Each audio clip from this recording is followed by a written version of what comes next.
So last week we talked about virtual facilitation. We talked about the different tech that's involved in. We talked a lot about controlling your space. The first thing you want to think about when you're teaching over Zoom is that you want to try and set your space up for success as well. And there are a couple different ways that you can do it. Number one, you need to have an intentional backdrop. Now that doesn't mean that you need a big backdrop like I have right now. Just think about your background as the setting of a play. What would you like for them to see? And it's really important that it is intentional. Ideally that it has something to do with what you're talking about. I see a lot of sports commentators have pictures and memorabilia of sports behind them. Think about it in the same way. You are in a television studio where you are trying to give them information and you want your background to speak to the information that you're talking about. Next, you want to wear intentional clothing. For example, I wear something flashy usually, like one of these sweatbands, also because I sweat from the face a lot.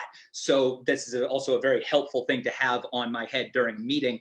But make sure you wear intentional clothing and you have some options for what you want to be wearing if you need options. So if you want to have a costume or something, make sure you have that prepped before, because you need to have everything ready. If you're going to be using props, if you're going to be using any visual aids, if you're going to be using puppets or costumes, if you're me, then you want to make sure that you have all those things ready and in front of you. You're also going to want to make sure to rehearse some of these things because they might time out a little bit differently from what you wanted to.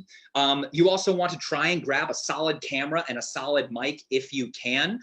If you can't, I understand. People are surprisingly forgiving about the quality of their video when you're talking from something. So just like try and get a good camera, try and get a microphone, but if you can't, that's not really a big deal. And the last thing you can do to set yourself up for success is to literally stand up. You should stand up for your classes. That is super important because not only do you sound a lot better because your diaphragm and your lungs and everything, all of your posture is in the right place or it's in a better place from sitting down. It also helps to set you apart because a lot of people just do that.